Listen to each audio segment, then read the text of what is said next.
Ilnisa Agolli ka bërë të ditur se është përballur me reagime të ashpra në rrjetet sociale, pasi shprehu publikisht mbështetje për Rogertin në Big Brother VIP 5.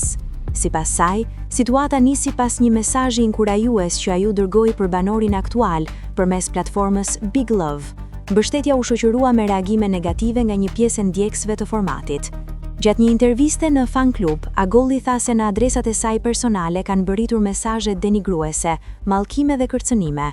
Ajo e lidhi këtë valë reagimesh me qëndrimin e saj publik ndaj lojës dhe banorëve të këtij sezoni.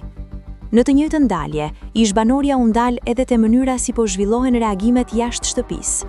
Ajo foli për adhurimin ekstrem ndaj disa prej banorëve dhe e paraqiti këtë si një fenomen shqetësues në plan shoqëror. Agolli e vendosi theksin te klima e krijuar rreth formatit dhe te mënyra si mbështetja për një konkurrent po shoqërohet me sulme ndaj personave që shprehin hapur një qendrim publik.